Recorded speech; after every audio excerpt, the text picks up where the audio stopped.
Hey, how's it going? What is up? Good to be back. So I've been doing some other videos on a personal channel on the Facebooks.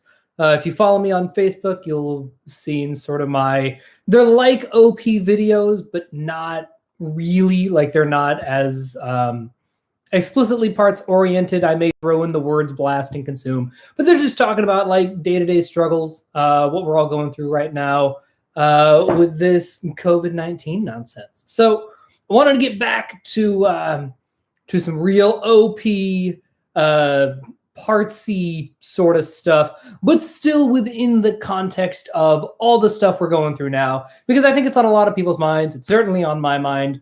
And I think we're in a pretty fortunate position to have this roadmap and this framework that we can use to at least help navigate our own emotional struggles, internal struggles, tribe struggles, control chaos struggles, like whatever those little things might be.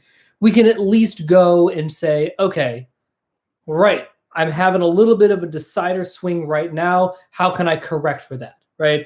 Or it's, ooh, okay, they're hitting me with a lot of control chaos issues. How can I make this a decider conversation instead to sort of lower the tension, right? To keep the thing from getting ratcheted up and up and up. How can maybe we can simmer it down by playing the other axis, right?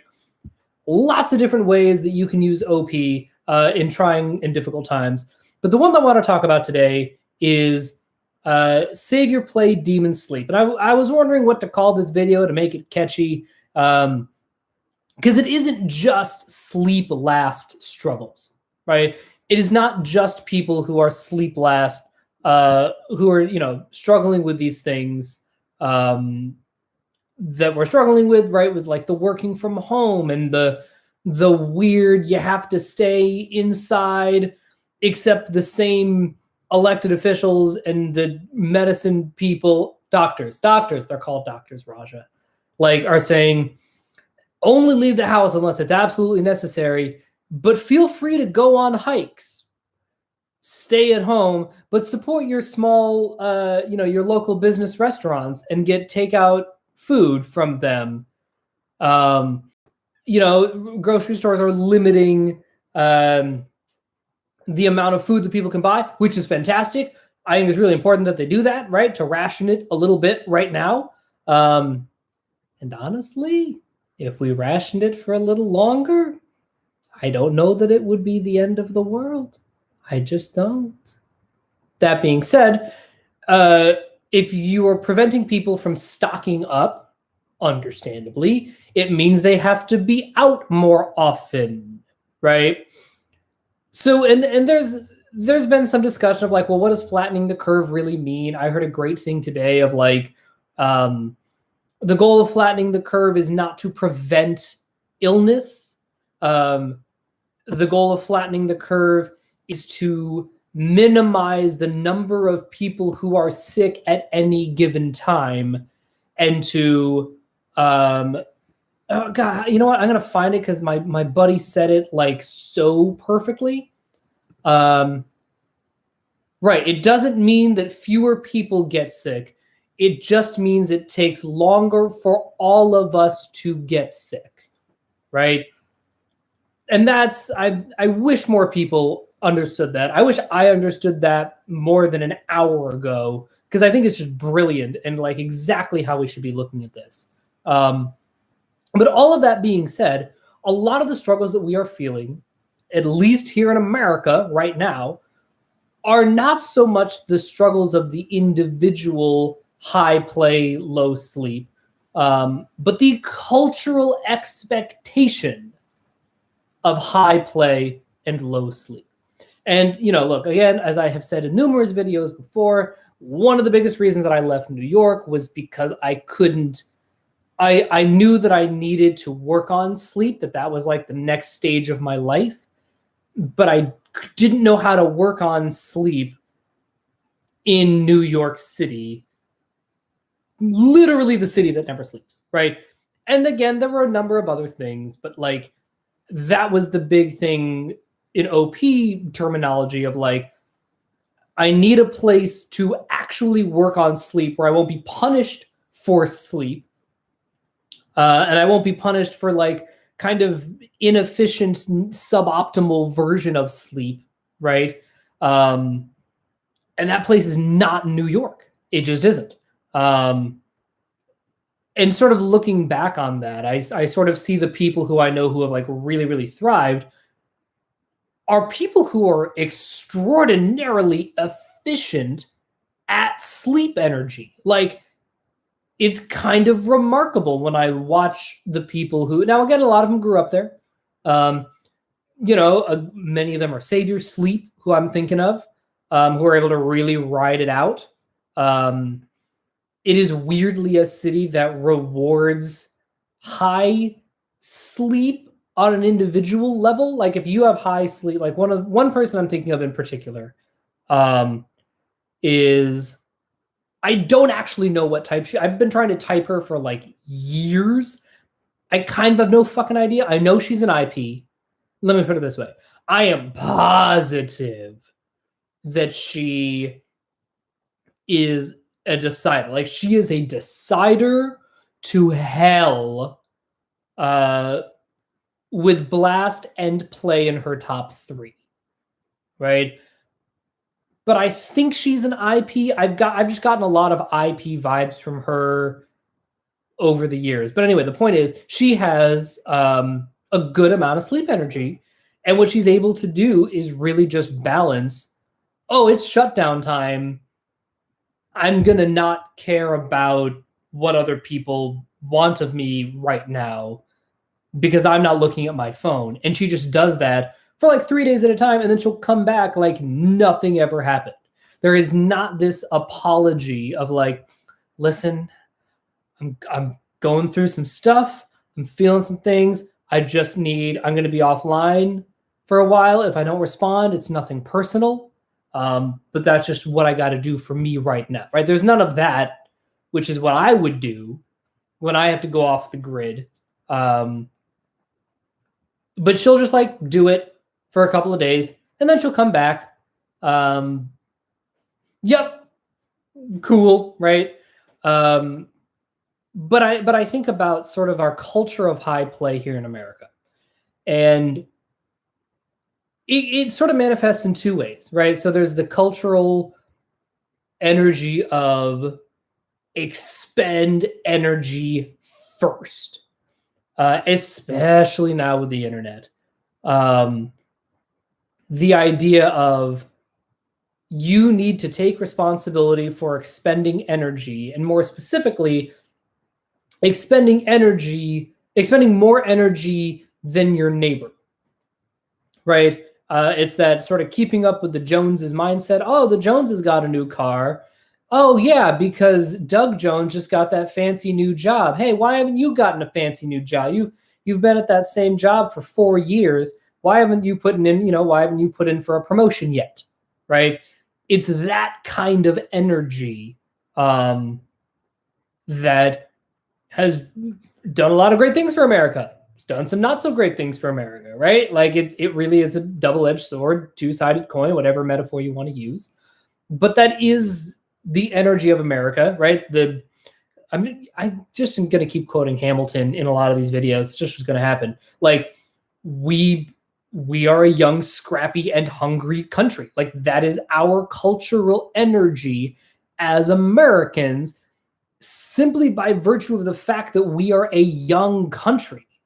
We don't have shit in our country that's 1,000 years old because we destroyed it all. Not all of it, but like a lot of it. Right? Like we don't have a cultural history, a cultural appreciation, a cultural energy of preserving the old. We just fucking don't. We manifest destiny. We fucking kill all the buffalo. And then there's no more buffalo. And then we strip the California gold mines of all the gold. And then when there's no more gold, we find something else to do, right? That's just the energy of America. That's just what it is. And so I think that what a lot of people are feeling now is a tension that is larger than us. And what we're feeling is this tension of not necessarily having to go against our own wiring, right? Because my own wiring is very much of the like, wait a minute, you're telling me that I can just like stick to a routine, that I have to make a routine for myself and stick with it for a whole month? Shit, you don't have to tell me twice, right? That's, and again, that's partially because I'm an IJ, but I am a cranked up IJ. So I do have that savior play and it's double activated. So like the sleepy part of that is not so much my jam, but there's definitely parts of my psyche and the parts of the psyche of a lot of people who are like, oh, so you're saying don't leave the house and work from home and play with the dog. Cool. My life is exactly the same, right? Like it is a smaller subset than I think we realize. I think there are a lot of people who cannot and do not work from home. But a growing subset can and does. And it's certainly a lot of the people who spend a lot of time on Twitter, on the internet, the talking heads, the pundits, the boops and the bops, right? They're in a position where they can kind of work from home and use this time to really just keep the momentum of their lives moving forward. So, but again, that isn't everybody, but that's certainly a number of people. But even those people I know are feeling this tension of like, I should be doing more. Like, if I can't expend energy, that's fine, but shouldn't I be preserving energy better? Shouldn't I be right? And that's the cultural narrative of this high play, low sleep, ambition is the one true commodity kind of energy, right? That this sort of high play society has always rewarded. And so I think that we're in a really interesting time because we're having to fight against that. And we're having to hear people who ordinarily would be telling us to be go-getters be like, stay at home, take a break, relax, organize yourself. And it's just endlessly fascinating to me to hear the tension in their voices. Even in mine, when I'm like, hey guys, just take a breather. Just like, it feels weird to encourage people to do that, especially on a mass scale. It's weird because it goes against our cultural wiring. If not our internal wiring, maybe that lines up with what we want to do. In some ways, maybe it doesn't matter. Our culture in America has always told us to expend as much energy as possible and then crash, right? It is the premise of TGI Fridays. It's the premise of the restaurant is, working hard for the money. So you better treat her right, working 9 to 5, right? And then on Friday, got to get down on Friday. Now is when you have earned the right to sleep, right? You have been doing all this play energy, and now they're like, great, now you can rest. But not really, because the way that we want you to relax is to expend more energy and like go out to bars and, go to Thirsty Thursday happy hour with your coworkers, right? Like, it's kind of wild how much our culture encourages this nonstop expenditure of energy. And I think that we can really take a lesson from the people who do this a little more naturally.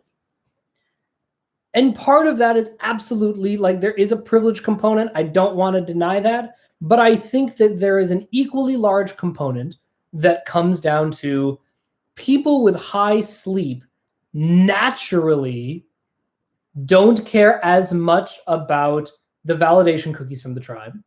And they are naturally, effortlessly taking responsibility for organizing their own life and their own systems and processes. So when you throw this chaos at them, they're like, oh, great. I just got to keep doing what I'm doing. Word. And I think that's an incredibly healthy way to go through life. And certainly it's an incredibly healthy energy to be able to tap into. And for those of you who are like me, who are play above sleep, it's just going to take a little extra effort for us to do that, right? God help you if you are, a Gary Vee or a Tony Robbins who has savior play, and savior play, lead play. So their two savior functions are their DE and their OE, and having sleep last. Like you're gonna have, like, it's gonna feel really jarring to take a breather. And when you do it, it's gonna happen for like a much longer period of time than you are likely going to be comfortable with, right? But I encourage you to do it, and I encourage you to lean into it, and I encourage you to just to be like, okay, yes, I am in a position, like I've taken stock of my resources. I'm gonna use them to reflect. A friend of mine who I recently reconnected with, a very nice woman, she and I were talking today about how, so she was basically articulating to me a lot of her DE struggles, because she's like, so because she heard me talk about on my personal page about like, I turn my phone off at 9 o'clock. That's just a thing that I do now. I kept it on for a little bit at the beginning of the quarantine shelter at home time, just because I knew that I needed to, like, there was actual information I needed. I needed to figure out new ways of connecting with you. I just needed to set new temporary boundaries. And so on one of the nights, it was Monday night, and I know this because my phone told me, I was like, you know what? I'm just going to do it. I'm just going to bring my phone into the bedroom. I'm not going to worry about it. I'm just going to do whatever I want. And then I looked back, and I was on my phone for 9.5 hours that day. That's ridiculous. I don't even like that I'm on it 5 hours a day now. Usually I'm under 4. Usually, like, what I aim for in any given day, I want to average about 4 hours a day of actual screen time. I think that's fair. I think that's reasonable. Of course, I would love it to be as low as possible, but I'm not beating myself up if I'm around 4. And then if it goes to 5, again, under normal circumstances, I'd be like, it was an off day, right? And now sort of my baseline is 5 hours. But I bring all of this up because this time has really forced me to introspect. It has forced me to create patterns and systems in my own life that enable that introspection. And it's, a friend of mine was talking, what she was telling me, she was like, a friend of mine called me at 8:30 in the morning, and we just talked about Frozen 2. And she was like, I have to wonder if I've ever had the bandwidth before now to be able to do that. She's like, I looked at my phone, and I was, I've been on my phone for 10 hours a day. And she was like, but I don't think that's like unusually high. I think it's that at my old job, I was on GChat and Facebook all day anyway, and I happened to not be on my phone, but I was still on a screen. Hang on a second. And she said, she said, Jesus, this time has been such a mirror for me. And it really sort of spoke to this idea of she was coming to grips with the lack of sleep energy in her life. And now that she's being forced to actually examine these things, she's like, oh, fuck. That's what I've been doing. Oh, no. Oh, honey, no, that's not, no. Right? And so I encourage you, all of you, whether you have high sleep or low sleep, take this time to dig deeper into your sleep energy. Because soon, I don't know if that's going to be, look, LA has been talking about, the initial, shelter at home, everything's got to stay closed. Initially, that was supposed to go until March 31st, and then they moved it back to the 19th, and then they moved it to, then they're saying, well, at some point in there, right? So, we don't really know. They just moved tax day to July 15th, right? It is no longer April 15th. You have until July 15th to file your taxes, just because of all the mishigas, right? So all of this is to say, the world will get back on its feet soon enough. I promise you it will, right?